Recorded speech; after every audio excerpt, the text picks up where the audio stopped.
So, good morning. We are Team 4, and I am Nigel. This is Matt, and that's Clint. We have, due to unfortunate circumstances, we do not have Bruce here. He's not able to make it today.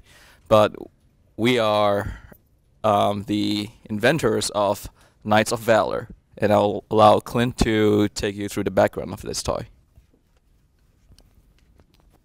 So Knights of Valor is playing off of the concept of medieval jousting.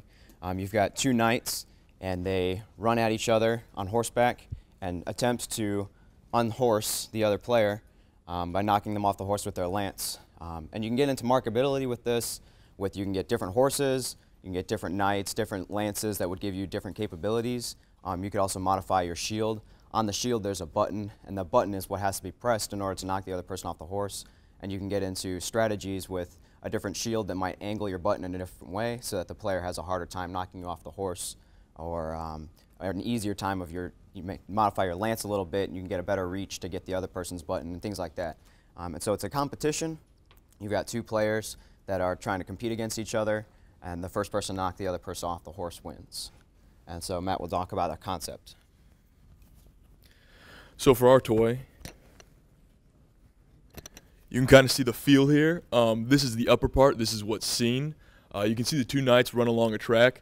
And we were trying to do a competitive game, something that would be used by kids kind of against each other. And so what we have is you have two players, and you can see in the bottom corner of the board, you have a crank and you have a lever. The crank controls the forward motion and how fast it goes. And the lever is used to actually control rotation. So it does take a little bit of skill, a little bit of a learning curve to actually use.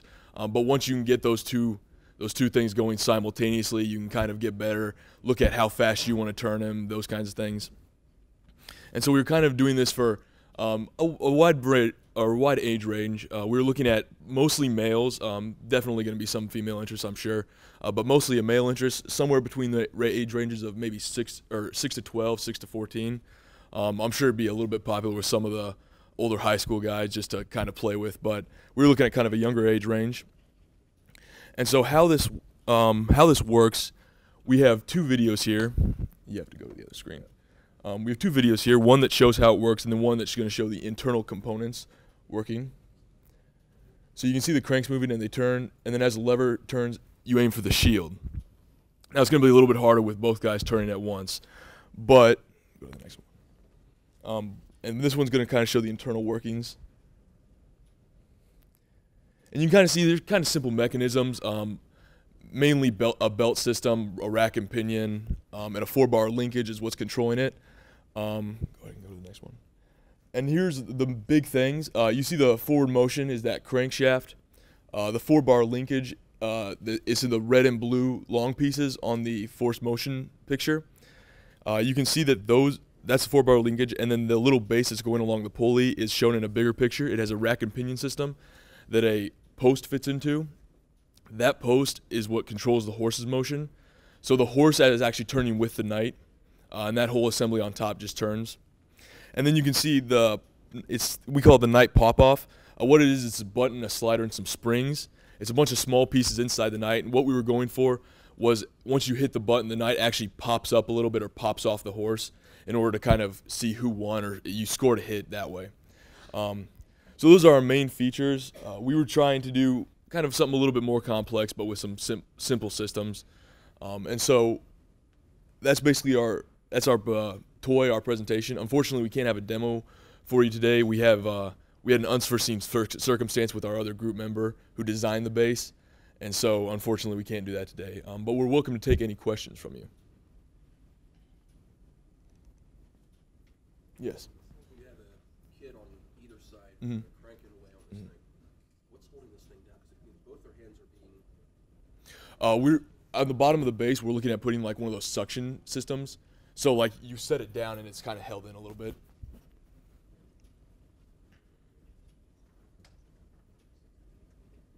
What's the size of this? I think it's about 3 feet long. The tracks actually run, I think, about a foot. And they're offset from each other a little bit, so you have probably a little under a foot of travel before you reach each other. You show the whole thing in action motion? Yeah.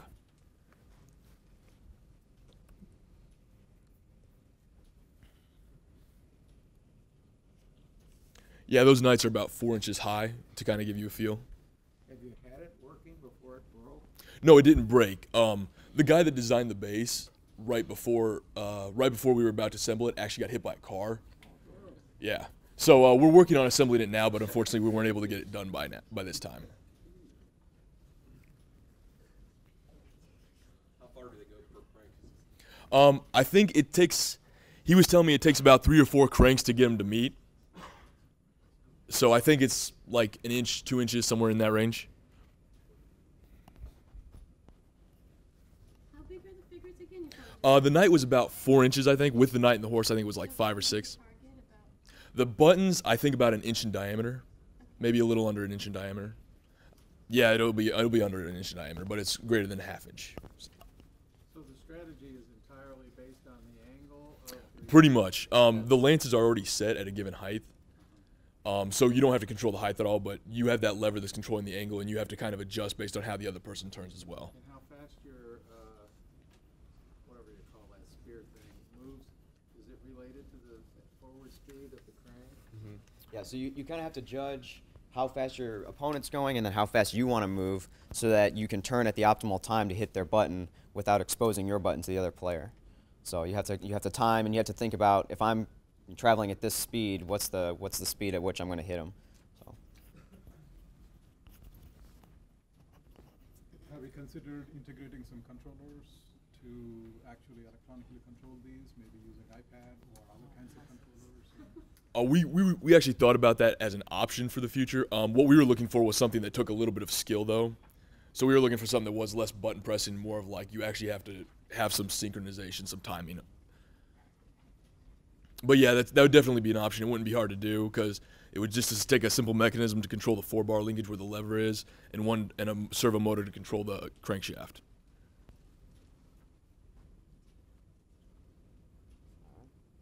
Well, thank you.